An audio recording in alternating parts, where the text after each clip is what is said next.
It's Podular. Welcome back, folks, for episode 76. Today is Thursday, April 23rd. Happy Jazz Fest, people. Man, can't believe it. We made it to New Orleans Jazz Fest, Austin, and most importantly, man, we made it to our second raise spell ever. So, that's going to be the basis of today's episode. Whenever you happen to be listening, we decided to take a whole episode to preview this show. It's going to be out of this world. We'll talk a little bit about the upcoming New Orleans Jazz Fest after shows and obviously the return to the ACL movie. But other than that, bring in my co-host, Mr. Scotty Fuller. How are we doing today? Oh man, partner, I'm doing great, but most importantly, happy birthday to my beautiful wife. This Oh, episode is this episode is dropping on Kate's birthday. Before we get any further, I love you a lot and happy birthday to you. So how are you doing, brother? Yeah, I mean, we're a little obviously we're recording this a little early. You're waking up in New Orleans. More than likely, future you has just experienced a DJ McNice and Zach Velmer set. Is that right? is that on the books for tomorrow night? Oh, hell yeah. It's on the books. Yes. All So, right. so, hopefully you guys are making some safe travels to the New Orleans area. If you're not getting there, by Wednesday night for, yes, DJ McNice and, and Zach Felmer solo set on Wednesday evening. Myself and Gina will be down there, Wednesday morning. And then I'm sure on our boots on the ground, recap of this weekend, I'll be talking about the, Velmer and McNice show. And then yeah, we're making the pilgrimage to Jazz Fest. This is a uh, bucket list item for both Gina and I. So we're super excited. I get to spend a lot of time with the Ben and Kinsley down there and staying with them. And then we were making the trip, of course, to Austin. Gina's first time at the Moody, so that'll be awesome. Oh, oh Yep. wow. And then Man, yeah. I can't lie, man. I'm a little jealous. That's you're gonna be with a lot of salt of the earth people that I really, really enjoy. And Yep. New Orleans I mean, is second to Denver or Atlanta. It's probably my favorite place on planet Earth. Um, Mm. there is something that there's just something different about that place, man. You kind of have to go there to experience it, but I find myself leaving that place almost addicted to the way it makes me feel. So not feeling like an alcoholic, right? No, no, I'm not a big I'm kidding. I'm drinker. kidding.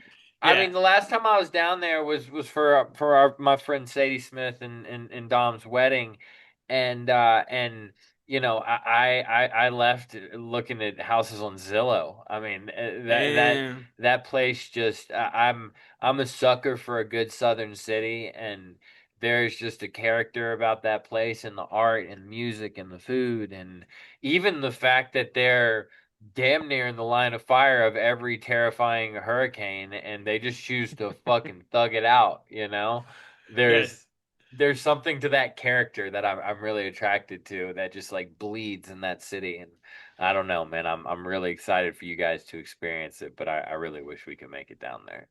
I can't wait, man. Talk about a bucket list type of month for me. Started April, going to the Final Four, finishing April, going to Jazz Fest, which she and I have been talking about doing for years. So the fact that we're getting down there and getting to see some STS9 late nights is awesome. But yeah, we're going to be heading to the fest on Thursday.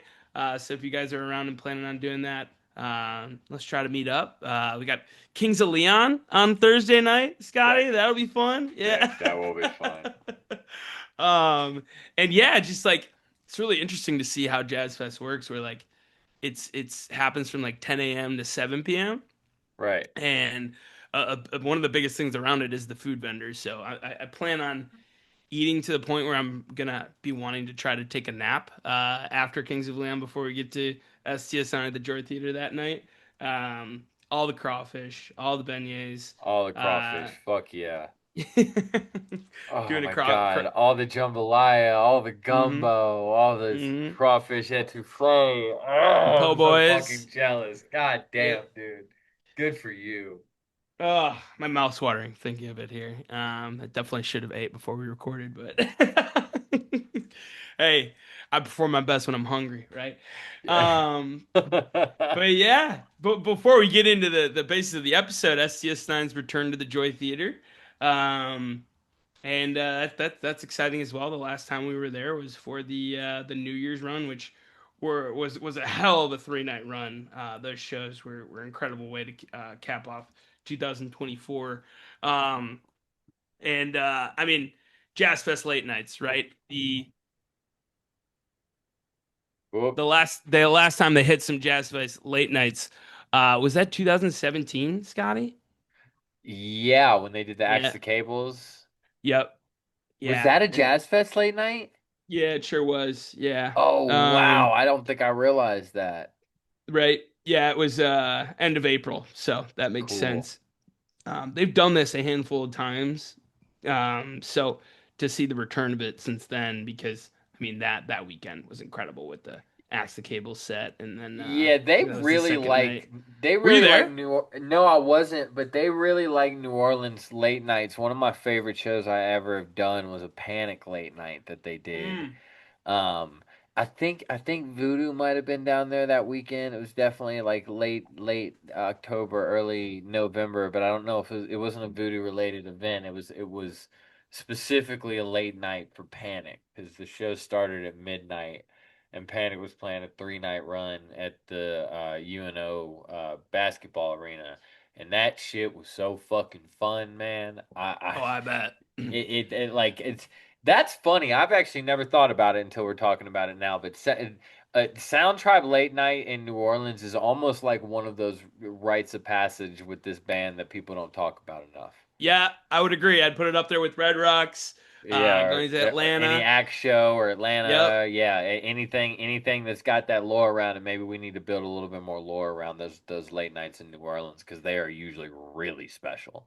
Love that, man. So if we can get some kind of probably jazz related cheeses and stuff like that. Messing maybe with some Sissy Strut or something. Maybe getting, Yeah. who knows, maybe get some horns involved. Jeez. There are a lot Um, of them down there. I mean, yeah. man, one of the coolest things I've ever done, and then we can shut up about New Orleans.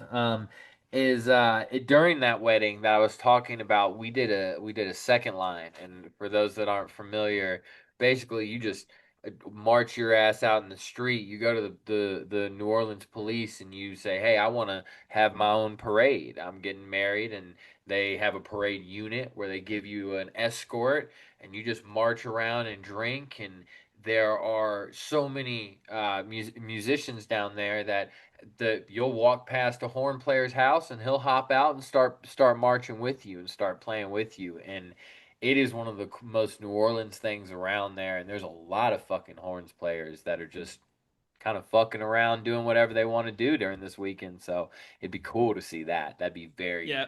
Jazz Fest coded. Yes, sir. Yeah, and what I've heard about going down for Jazz Fest is sometimes the vibe on Bourbon Street can be a little bit frat boy, a little bit SEC broy, right? Sure. Sometimes, which there's nothing wrong with that, right? I mean, those are my fucking people, but I mean, I'd be lying if I wasn't cut from that cloth. But we earn our bad reputation just like we earn our good one. that's fair. I've heard the vibe on around the French Quarter and Bourbon Street, and when it's Jazz Fest is different, right? Everyone's there Uh, for music, so I'm really excited to experience that as well. So, pumped for the first 2 nights. It's gonna be awesome. Thursday and Friday again at uh, at the Joy Theater, and then man, Scotty. on to another one of your favorite places. You got to go slum it from the best, for some the best cuisine in the country, and then in New Orleans down to probably some of the best barbecue you can eat in Austin, man. Here we go. And undoubtedly, and I will fucking throw hands over this venue, man. This is the best. This is the best indoor venue in the country. Um, Yeah. you and I agree on this, so there's no point in arguing because No. the proof is in every inch of the way that place is built, and the speakers and the sound and the food and the bar placement and the down to little fucking TVs above the urinals. Like everything is perfect down there, man. What a couple of things I love. Obviously, the placement being attached right to the W there, right off Sixth Street, is super nice. It just far away enough from Sixth Street, right? But super convenient where you're still right downtown.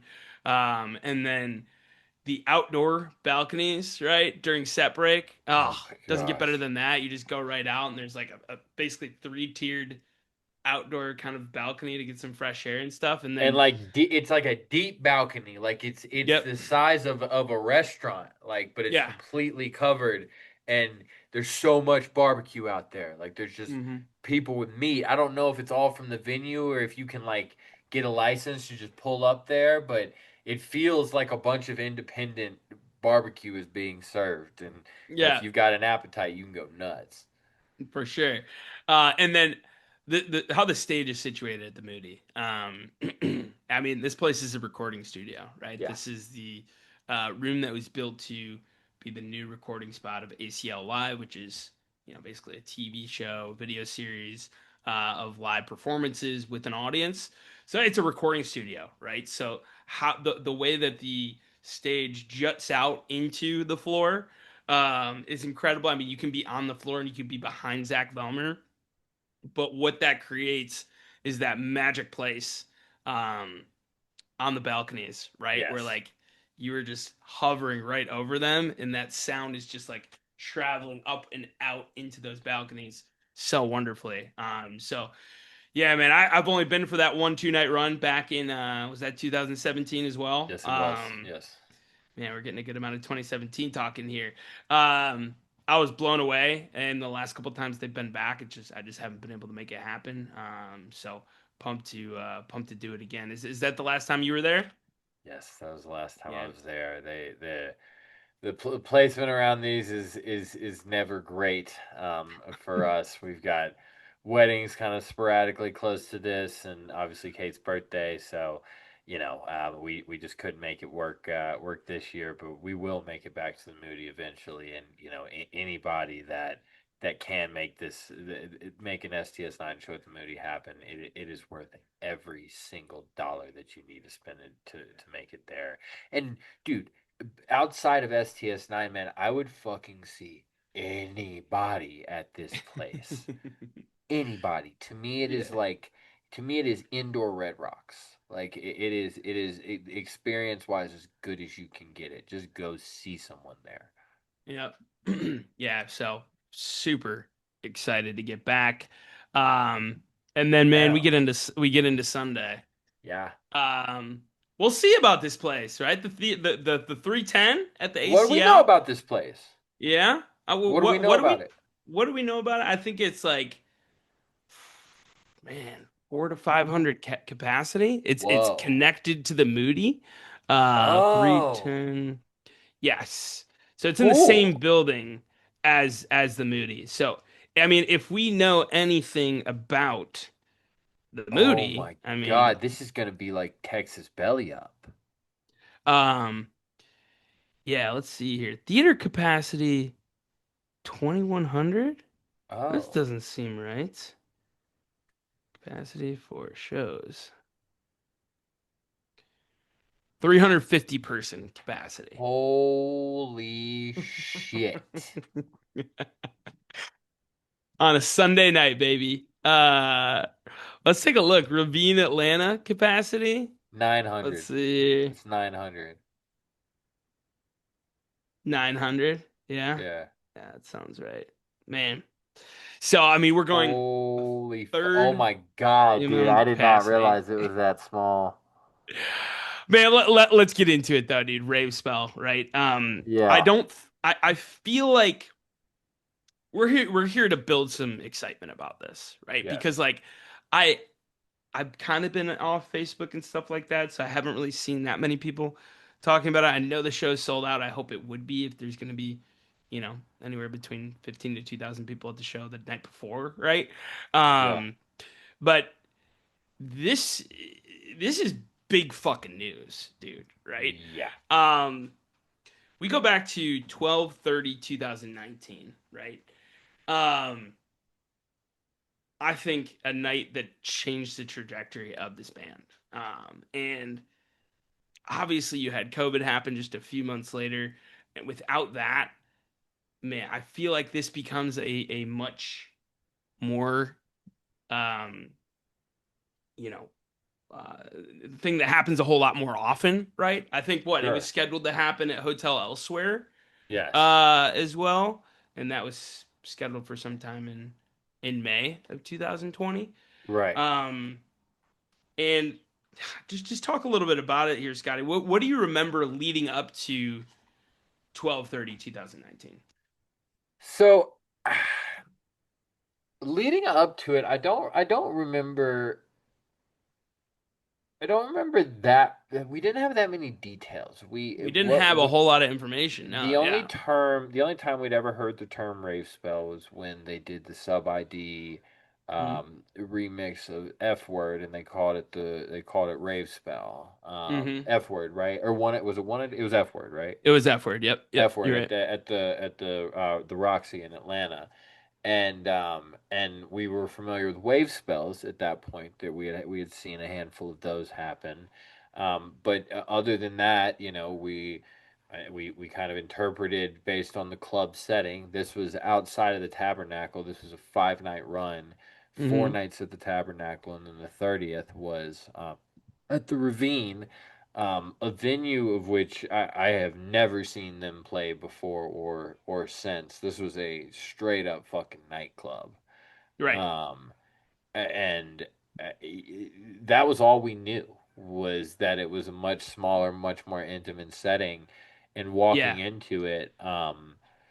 Well, you I know, think I think what they had mentioned something like, well, obviously we'd had the wave spell sets, right? yeah, I think they had mentioned something like an all electronic improv set, but yeah, like, what did that really mean, right? sure, We knew it was at a club. Obviously, we had the word rave. I think people were like looking at the pictures of this venue, which I think it was pretty new at the time, right? yeah, yeah, Didn't had a whole lot of shows there, and there certainly hadn't had a band play there. And everyone was.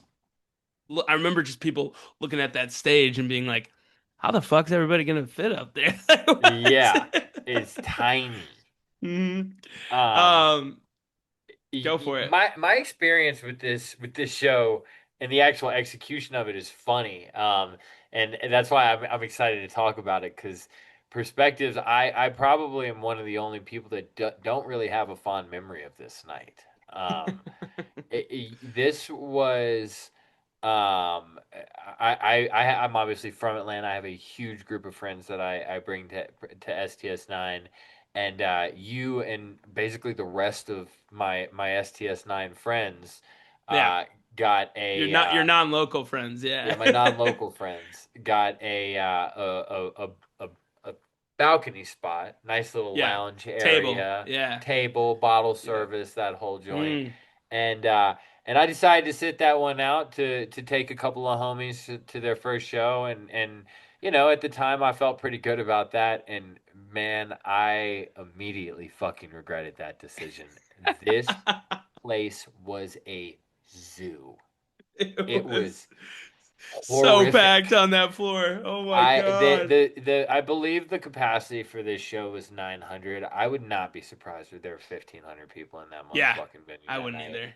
Yeah. It was the most packed. I was at times a little scared at Hmm. how jammed we were on that floor, which honestly, in hindsight, kind of plays into the whole rave spell thing and just like the authenticity of that experience. Um, but I had a fucking perfect view at all of my friends that had all the room in the world to dance around that night. Twirling around up there. Oh my Twirling God. around, dude, laying on sofas Uh, and absolutely clowning. this is And giving me guilt, dude. no, no, no.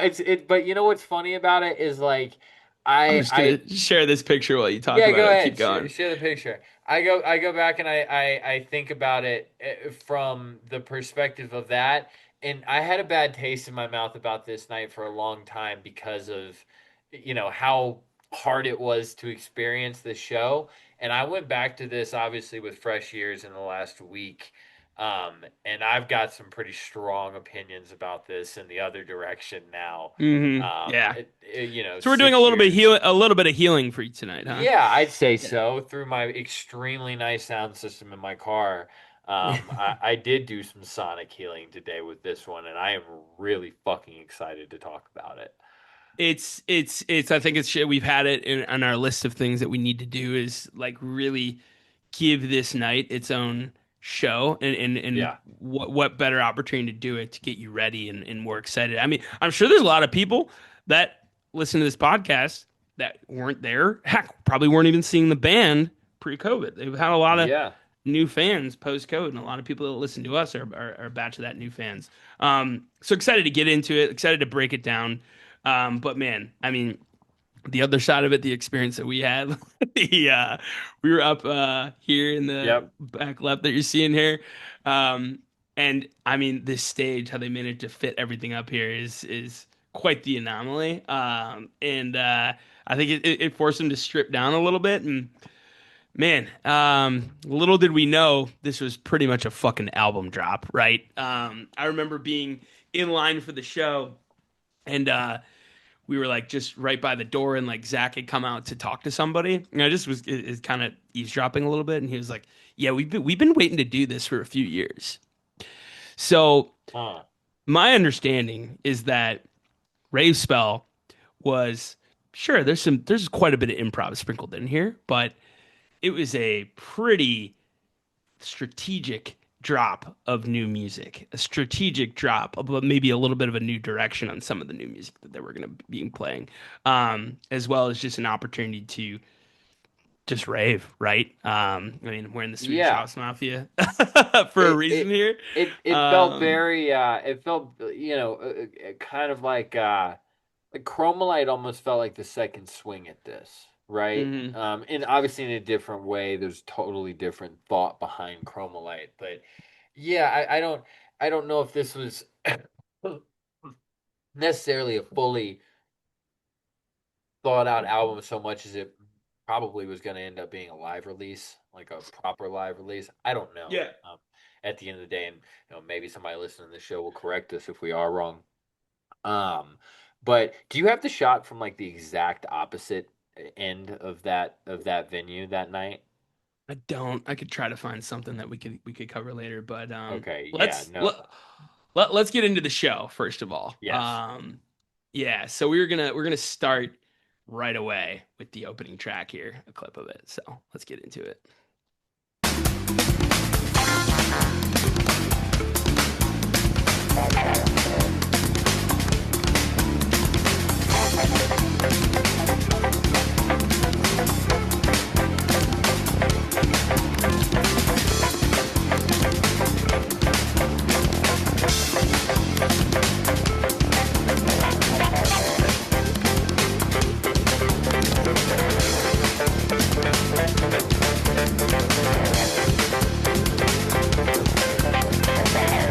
Damn, this micro does VR good shit.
Oh yeah.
Come on.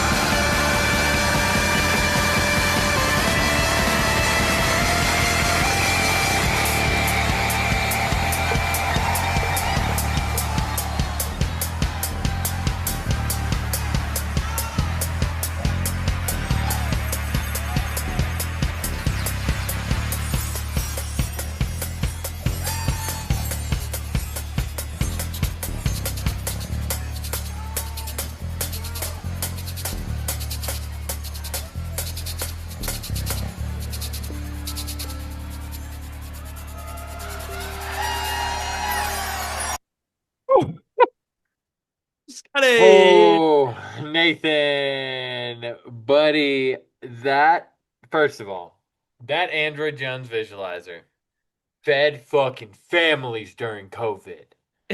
Yeah, yeah. I remember they streamed this shit a few months after while we were all stuck in our homes. Thank God. Yeah, he did. This is one of they like they. I don't know the full details of this, but I'm pretty sure this was like they reached out to him and were like, "Hey, do you want to do that over this, and we'll drop it during COVID." For those that don't know, and I'm gonna explain this terribly, 'cause I don't really know either. But the microdose VR that if you're watching this, you just saw it's some kind of VR virtual reality headset that he wears and controls based on the music. Hmm. If you've seen Spangle enough times, you've probably seen this, whether you know it or not. But to see it done over STS9, the way it kind of built a world there at the end as Hunter built was really cool. I forgot about that thing. I'm gonna Yeah. make my 2-year old watch that tomorrow. He's Jay's gonna figure out about 12:30:19, baby. Um, Speaking of visually, right? We failed to hit on it to start. The rumblings that this was a venue that Greg Ellis had helped design in Yes. terms of the light rig and everything like that. And obviously, this is when Tiberius was at the helm, which man, I was just looking at some old videos and pictures of that Tabernacle light rig too from this 5 night run, and like Yeah. boy did we have it good there. That was fucking nuts. That was a big boy light rig. Um, and like they had the LED screen behind them, lasers rigged up, strobes around the whole freaking venue, and then Greg Ellis was there running lights alongside Tiberius. How fucking Yes. cool is that? Well, hold on now, Um, and I found the picture that I was looking for right now. Can you see my screen? yeah. Okay. All right. So Yeah. this is back of venue. Talk about a good laser shark Tiberius look. But if you will zoom in with me, you will see me front and center. Check out the direction of the hat, looking up Yeah, at my looking up. friends. Yeah, real time, bro. Real time. I remember seeing that picture and it making me very sad, and now it just makes me laugh in hindsight. But Oh, I knew I could that's find that. amazing. Yeah. But yeah, this opening segment labeled as keep dub into rave spell improv. Not sure where keep dubs starts and ends and where rave spell starts, but I'm gonna guess we kind of got into most of that rave spell improv um, section right there. Man, I mean, you kind of knew what you were in for right off the bat with this up tempo. Um, I mean, this section sounds pretty similar to what we heard at Wave Spell show, just kind of up tempo, right? Just kind of like a house tempo. Yeah, and something that I'm sure we're going to talk about tonight is and revisiting this show, the things that they kept and the things that they didn't. Hmm. There are examples like "Feel It," which have popped up every blue moon for something, and then you've got Hmm. songs like "Never Never" that ended up on the album, on "The Human Yep. Dream." And then you have a lot of Yeah. examples like this, like "Keep Dub," that didn't ever get played again. Um, I don't know. I think that's one of the most fascinating parts about this band is kind of their decision making process on what stays and what goes. Because going back to this, we could have clipped this thing three different ways. The beginning of this is really cool too. Um, and Yes. yeah, I just wonder I just wonder if we will see this again or if this is one of the kind of truer improvs of this night.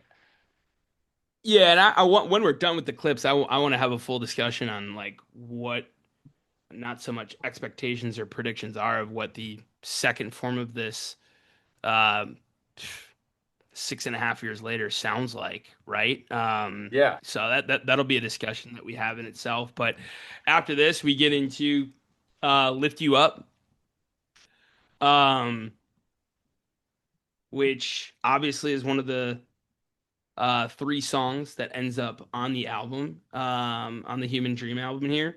And this one, the beginning of this improv is very similar to what you hear on the album track, but I mean that first track is 13 minutes and 17 seconds long.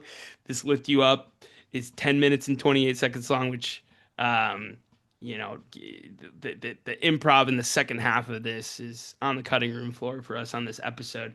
Just gets into like really ethereal territory, and like I don't know if we were like expecting as much guitar as we got on this night going into how it was billed, right? But like right off the bat, it was very clear that this was going to be a HB guitar heavy night too. Well, and it's funny, right? You think rave spell, and you immediately think like, oh yeah, Phipps is going to be hitting the modular with his foot. But what Yeah, ends up happening is Hunter. Hunter leads these kind of shows almost every time.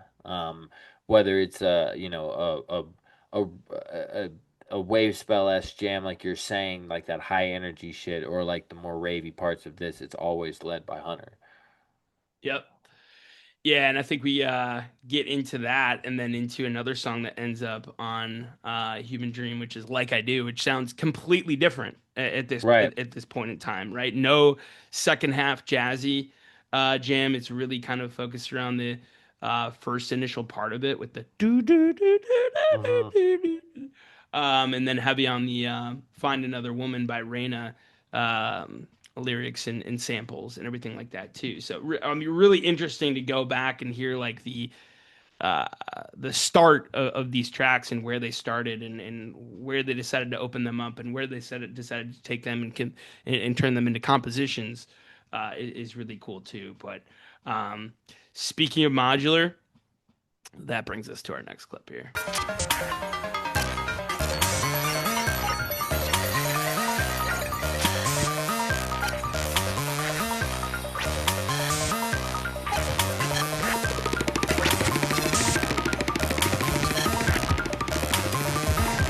Goddamn Android Jones.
Booty clapping STS9, dude.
Man, Um, that was sent her through a vein with Android Jones. that's a visual of how this music travels through my body, Yeah. honestly. Man, that microdose VR is so fucking good, dude. I completely forgot about this. I am so happy that you pulled these. Yeah. No, it was the only way to do it for sure. Of course. Now let's talk about that modular. Yeah, dude, very um reminiscent of like the Dick Downs, Richard Devine sets. I think this type of intro into before we get into again just like big guitar, right? And I think how they were able to fuse the electronic drum element with Jeffrey and Zach is something that really needs to be spoken about, right? Where it's just like seamless. In a lot of points you can't really tell where the band starts and ends and where the equipment that they're using and the software they're using and the technology they're using starts, right? Right. um and it's just like such a theme of a night where hearing this stuff back just like brings you back and like, dude, this will go down as top five musical experiences all time for me. I don't really care what I end up seeing the rest of my life. Like, it's just completely uncharted territory that just got into untapped potential for the band. I mean, if we're gonna get into our to our big statements early, my personal experience with that night aside, Nate, I think that this is the best single night party STS9 has ever thrown. It's up there. And I want to be clear when what I'm saying here. People are gonna throw wave spells at me immediately and regeneration and all that. I am talking one night, and obviously it's part of a 5 night run, but this was an individually built event at a different venue that they've never played at before or since. And for my money, what is on this soundboard is better than any other kind of night like that this band has ever done. Yeah, I think this is up there with that the Saturday of Wave Spell, maybe the second year, right, where it was like the Desert Hearts takeover during the day, Mm-hmm. into Mushroom Jazz at night, and then some Dirty Bird house music thrown in there too. That's up Yep. there. But I mean, like you're saying, single build. This is they hadn't done this before, right? They haven't done it since. There's something to be said about that, man, and that's certainly up there as well. So, man, yeah, one of these tracks that's just billed as modular with improv. All of them say improv in parentheses, but so much more than modular. Again, it gets into a full band jam there, and then yeah, we don't go too far for our next clip. We're going to the next track here. So how about a little bit of D&B, Scotty?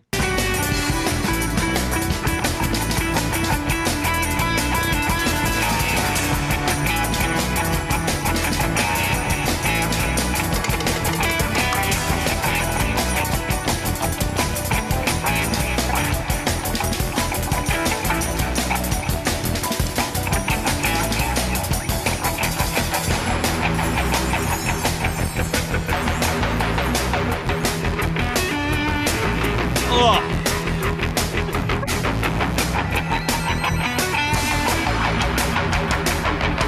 God damn.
Oh my God. Talk about let's like Hubble on PCP, Yeah. basically. Shit was so good it made Jones rethink his whole thing. He had Yeah, to he had to fucking reset the system reset. there. He's Yeah. like, hold on, dude. Dude, I know there's a lot of talk about the fish at the sphere, right? This time of year, right? Yes. If and what I know to be happening is that they're building smaller versions of the sphere. I know they're building one in DC that's going to be around an 8,000 person venue. So I think us as STS9 fans, like that's realistically what we can hope for that kind of format. Yeah. This is what I would hope for visually on that kind of format for STS9. Yes. Yes. Oh my gosh, man. This is a must-watch episode. Yeah. And honestly, maybe a treasure trove a lot of people aren't aware of. I had completely forgotten about it, and I feel like we're gonna come out of every clip talking about it again because holy Yeah. shit, it is so cool. Yeah, we'll throw the link in the description for sure. Yeah. But man, let's talk about this drum and bass jam, man. It's just like when Hunter gets things going with that. Uh, Oh man. in the middle of some of the most Transformer-esque STS9 you'll ever hear. It's like Mm, him sticking his head out like a turtle, I'm still here. Yep, I'm here to play Um, guitar. Yeah. yeah, man. I remember the vibe in this room being animalistic at this point.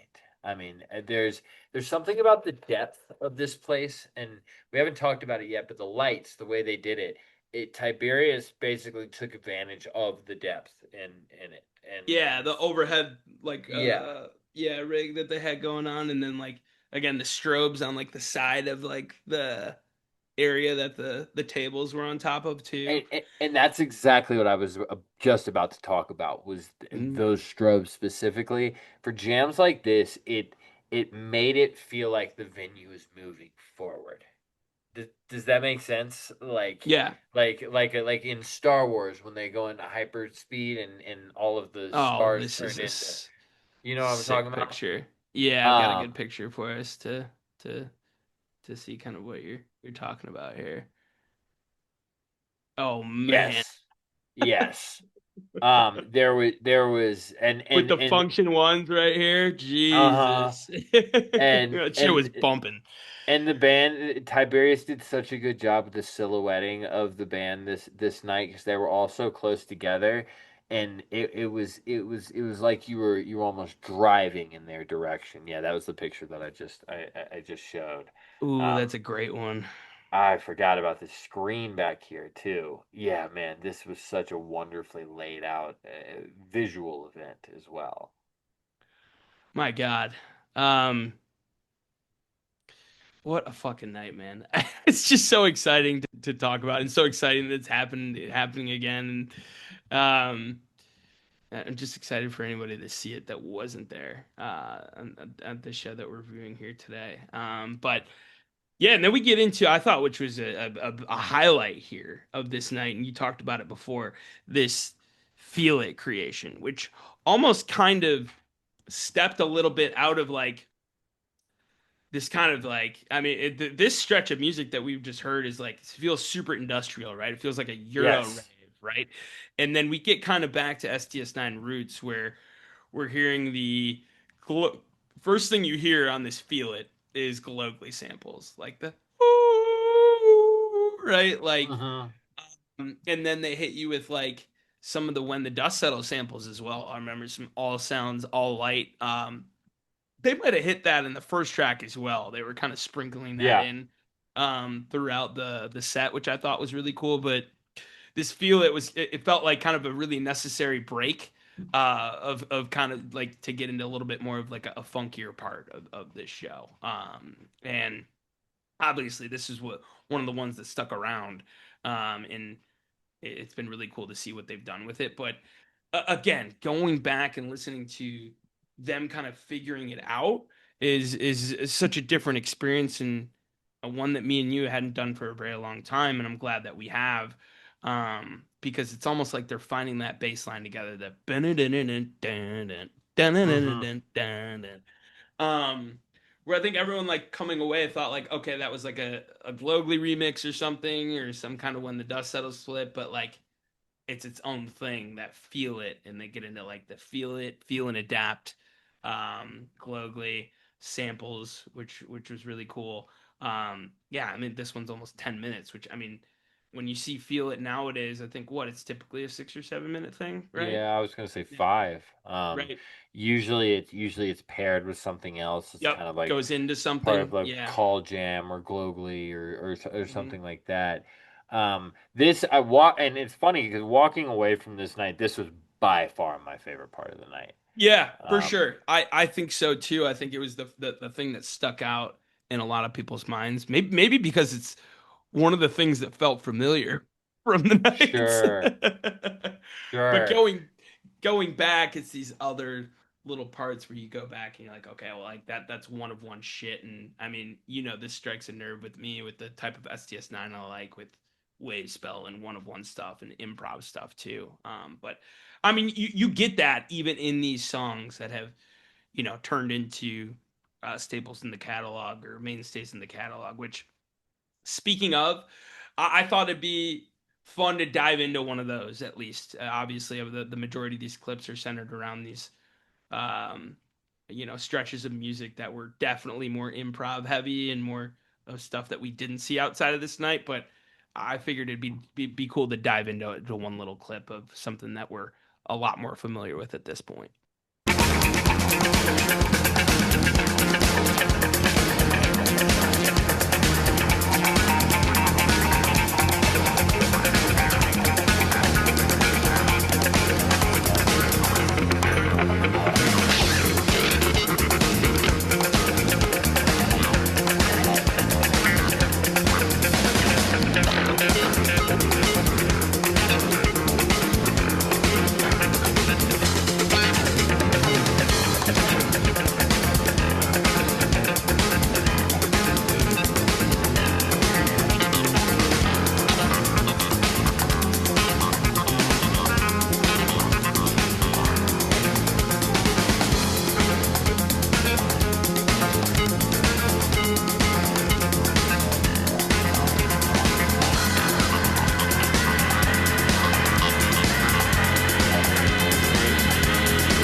Is So, it a hot take to say I like that way better? where do you think I'm going here, Scotty? No, sorry, talk about it. I didn't mean to take the wind out No, of no, your I, sails. I want you to, to read my mind here, and you're on the right track, right? Like, do we dislike the new Never Never? Has it been really cool to see how that track has evolved into?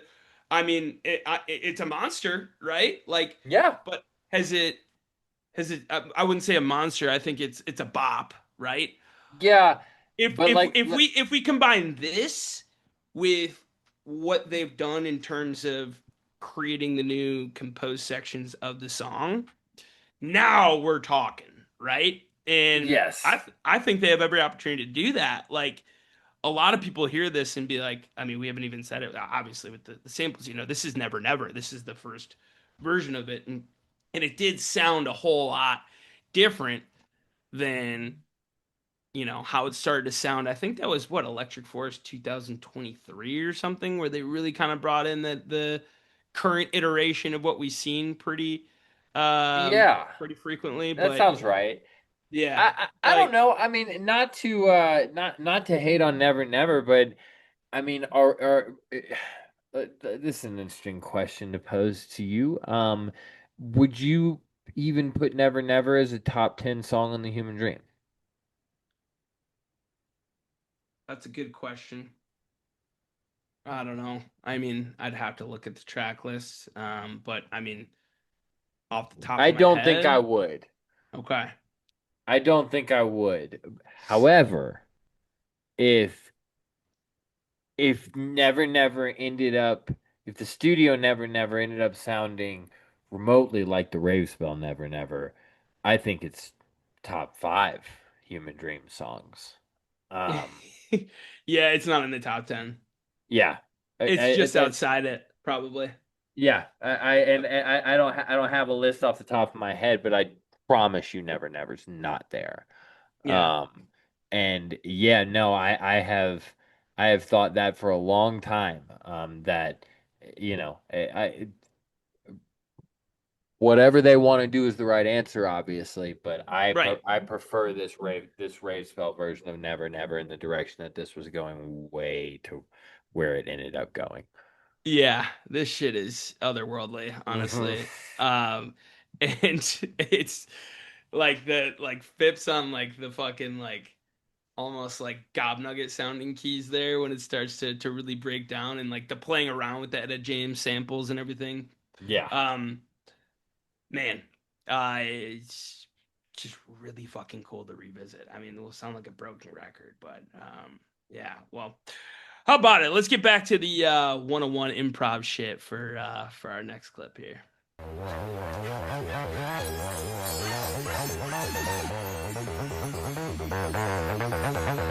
Mortal Kombat shit.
God.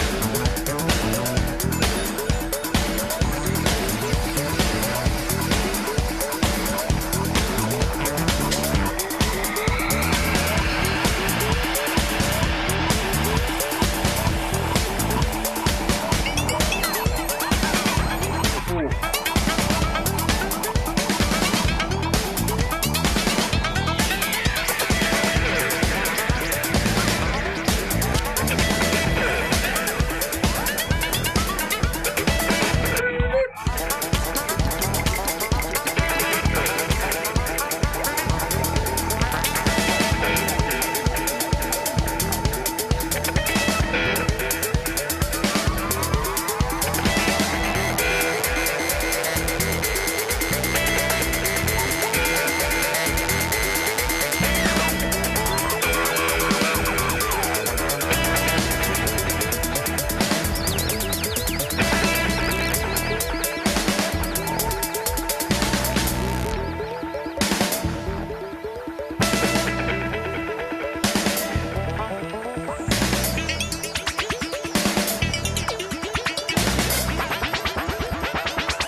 Oh my God, dude. Okay.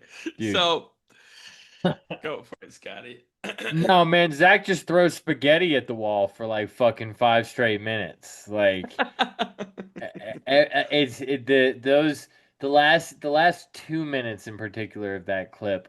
It's like he stays on the same tempo and switches what he's doing every 3 to 4 measures, and it it's a really fun example of just that what this kind of playing allows them to do is that can show you 15 different things that he can do over the same tempo in the same song, and it just works. You talked about industrial STS9 earlier. Yeah. I Yep. am obsessed with that term. I didn't give you your due credit when you said that earlier, and wow, that is the best way to describe what rave spell is, in my opinion. At least this rave spell. It's just Yes. fucking balls to the wall forklift STS9. Forklift STS9. I love it. I think it's like kind of like okay, so I'm a big Eric Prydz fan. He has a moniker called Cerez D, which is really kind of characterized by his like dark, raw, driving techno, underground, late night club stuff. Um, this is to this is STS9 Cerez D kind of in that kind of Sure. sense. It's in yeah, I think maybe walking away from the night feel it was what I felt like was probably my favorite part. But going upon going back and re-listening as many times as I have, I always find myself going back to this track. Modular up tempo. Yeah, okay, we could call it that. Like, Yeah. like but just the comfort that hunters seem to find here. It was just like man, it was like a gear we hadn't heard them hit before this night, right? Yeah. Where they, Emphasis on gears. yeah, Like just so much going on here. machinery, yeah, Machinery, lots of rust, but like it yeah, still runs really well despite yep. the rust. I don't know, man. This is I have climbed so many fucking floors on the Stairmaster to this in the gym. This is it's just one of those for me that just put it on and fucking sweat, dude. Yep. No, absolutely. Cool. Well, like we get into the next track here, and we're getting like a good bunch of this show into this episode, which is awesome to see. Um, man, when they started to sample Outcast here, man, how are you feeling as an Atlanta native? Obviously, we started things off with that little bussin' intro, which Let's get it busting in this bitch. I mean, dude, so somewhere around Never Never, somebody behind me threw up, Oh God. and as if that floor experience couldn't have gotten any rougher, it got exponentially rougher. Yeah. But by this point, so I honestly I didn't catch the. I heard the elevator sample, but I really didn't have that reaction that you are picturing me having in your head, to Hmm. this. And that really bums me out. But going back on this is one that I would love for them to explore a little bit more. I think that this is the busing part. It's cool, but to me, the elevators going looking back on it is the thing that really stands out from this. And they've Yeah. done it a couple of times since then. But to me, it the way it hit here, it hasn't really landed as well since, and I would like for them to find a version of this that really works for them consistently. Well, why don't we revisit this particular Yes. version? So let's get into it.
All right.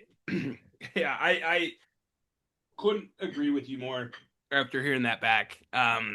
We simply don't get into that kind of shit with the current elevators. Yeah, there's like a really, and it's really subtle. I kind of just put my finger on it for the first time listening back now, but there's like a very like high pitched pipey um organy type thing that Phipps is doing that's way in the back of the mix there. that I think elevates this one a fair amount higher than any of the other ones that they've done since. And it just you touched on it a little bit at the beginning, and Lord knows we've beat the 2019 horse, and we will continue to. But this is one of those examples of how frustrating the pandemic is in Yeah. hindsight, because this is an absolute atom bomb of creative energy that just exploded this night. And uh, Elevators is one of those songs that you wonder if they immediately have that year and a half ramp coming off of this to play with it. Is this song in a different place than it currently is? I don't know. I think about about that a lot, and this is kind of a mountaintop for them, that I think they since have climbed and surpassed. But there was kind of a reset after this, that if it had COVID not happened, you always wonder what could have been. Yeah. No, it's a great point for sure. And I think, man, this kind of format, maybe it's just where they feel comfortable getting this deep into these kind of tracks, right? So Sure. like maybe this Sunday is an opportunity to get back to that, right? And not to say that the direction that they've been in since hasn't been an absolute rocket ship, but um, yeah, I think it's pretty profound for sure. But um, and then this elevators goes right into falling, right? Which I haven't been. I wasn't initially as big of a fan of this track. This was probably the track that was my least favorite of this night off right off the bat. But I mean, what they've done recently with it, with the Satori falling Satori stuff, is really cool. And I'm not sure exactly where this sample is from either. The vocal sample. Are you It is familiar, Ty? yes, I am. I don't know what song it is, but it's a Michael Kiwanuka song, if I'm not Okay, mistaken. gotcha. I don't know what song. It might be fall. The song might actually be called Falling. But Yeah. I think it's a Michael Kiwanuka song. Um, yeah, the elevators right into this though is really cool how they just bring that drum and bass and keep it going. And this is what ultimately ended the set, right? So this is a long STS9 set as well. It's over an hour and 45 minutes long up to this point. Um, but you knew that we're gonna go home without a fucking encore, right? So And didn't this show start like at like 11:30 at night or something something ridiculous? like that, maybe even later than that for sure, just because of Yeah. the hours that these types of venues run. But yeah, we had a quick turnaround for New Year's Eve the next day, didn't we? But Yes. why don't we get into that encore here to finish things out for our clips?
Fucking Android Jones getting his feet wet one more time too. Good Lord.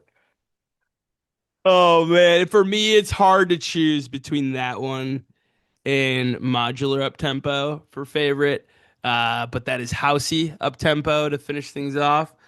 Oh man, just like the attitude on Hunter in the beginning, the beginning of that clip, just Starts playing like he knows he just did something, you yeah, know? man, Um, to me it's between that and the keep dub. yeah, Going back today, that keep dub rocked my fucking socks off this morning, oh man. yeah, I think it's between that and this. The modular up tempo and the housey. I specifically back then, right after these soundboards came out. I just think of the gym when I think of these two songs. They just allow me to lock in and get in that place. Yeah, this shit is so good, man. And another one of those where you're like, why haven't we seen this jam really come back in any form or fashion since? maybe it's just too complex. I don't know, man. Like, what do you what do you take away from that? Is something that I don't think is easily put Sure. into song form. This is a lot of heart in this Yep, one, and not a yeah, whole lot of composition, structure. I suppose. Yep, Yeah. yep. Well, there you have it, folks. 12/30/19. Um, let's talk about what we think we might see on 4/26/26. Scotty, any idea what we're gonna see on Sunday? On Rave Spell. So what do we think this Yeah. new this Rave Spell 2 looks like? Mm-hmm. I don't think this is going to look like Chromolite, Mm-mm. where we got a couple of No, yeah. Chromolite shows and they all revolved around the same songs and kind of fleshing that out. I think we get a, a I think it looks a lot like this, but man, I cannot wait to see what 2026 STS9 sounds like in these conditions. If we're getting more industrial STS9, which honestly, that's kind of what I hope. Mm-hmm. Um, uh, Good luck, man. Yeah. I envy you guys because this is going to be a really fucking special experience. Oh, on night four. Whoa. Yeah. Oh my God, we're gonna have to pace ourselves. I think the positive possibilities are endless. I think it could be a whole lot like this show, and I'd be fine with that, right? Because Right. it's 6.5 years later. If I had to guess, I would say they've got some cool shit up their sleeves. I would say we're gonna see some tracks that get played on Sunday that end up working their way into their catalog. Something a la "Feel It," right, where they take like an old song like a Glowgly, and they take a different song like that and kind of work in the same samples, but put a new twist on it, right? I think we see the biggest versions of the Something Level Up remix and the Better Day remix. I think we see those in Ah. full improv mode. Um, I think we see a D&B improv. I think we see a modular improv type stuff. Um, I don't think we see Like I Do, Never Never, or No. um, Lift You Up. I think we see maybe they pick two or three other songs off the album and give them this type of treatment, right? I'm Hmm. thinking, man, have we been waiting to hear them do something different with Peachtree? Interesting. I don't think they're going that route. Okay. Um, that would be cool, but Shaky Ground I would make a whole lot of sense. Shaky Ground would make a whole lot of sense. I think the one thing, I mean, we had never heard any of these songs Yeah. before Rave Spell, and I think that's a fair expectation. Outside of I do think that's an interesting call with the Better Day and Some Sing remixes. Mm-hmm. Um, which Rolling in some improv did to we talk those. about Yeah. that did we talk about that at the beginning? The Oh, we studio did Better it. We got Day? right into it. Yeah. Well, Hey, fuck, we did not. But we were too man, let me excited. yeah, and on that note, Better Day Remix Studio out right now. And Nate and I are old enough to remember when music used to drop on Tuesdays, Yeah. and that's when they dropped this, and I'm all Hmm. about that. I would like to see a return because nothing fucking happens on Tuesday. That used to be the music day for the longest Right. time, and then the streaming kind of turned it into a Friday thing. But yeah, a Tuesday drop of the Better Day remix and sounds so good mastered up, man. This is really cool to be getting these for on streaming for people to hear. Yeah. Yeah, ultimately, man, I just hope we get some uncharted territory. Some moments where you're wondering, where you're asking yourself and the person next to you, what the fuck is going on? I think Yeah. we can count on that.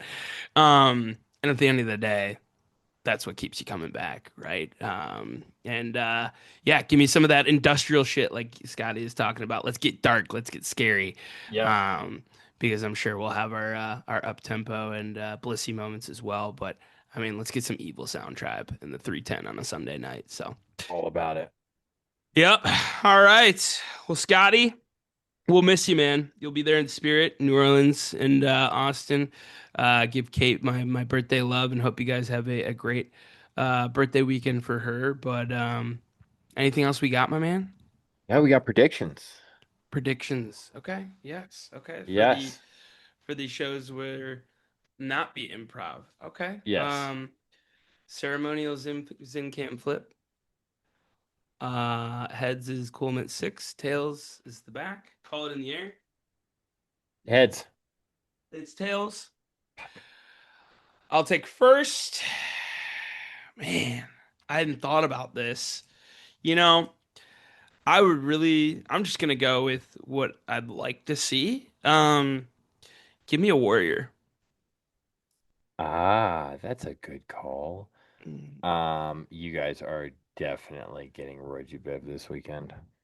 Oh, I hope, man. Oh my God, that would be fucking awesome.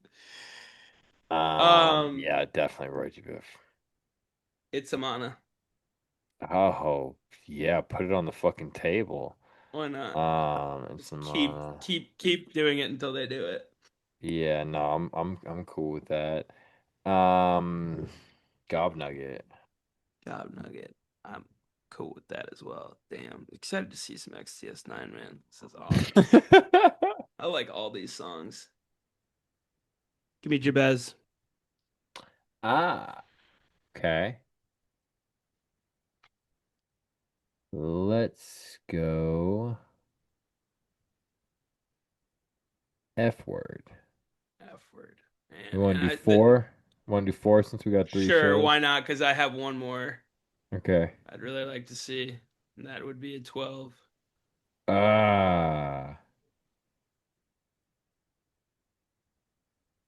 just to break it up a little bit, I'm also feeling, you said at the beginning of the show, I'm feeling an out of this world. Okay. I'll take that. We get it like Yeah. how we got it in Cervantes, but love it. All right, so I've got Warrior, Itzamana, Jabez, 12. You have Roy G. Biv, Gob Nugget, F word, Out of This World.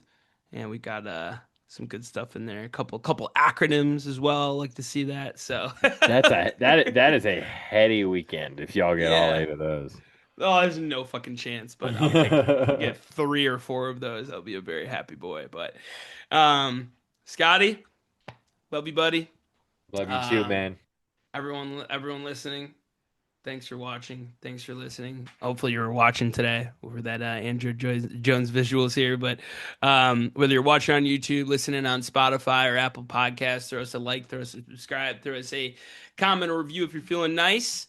Um, safe travels, everybody making it to these shows. Come say what's up to me, and we'll see you next week for a recap. But until then, chess pets. Much love. Yes, sir.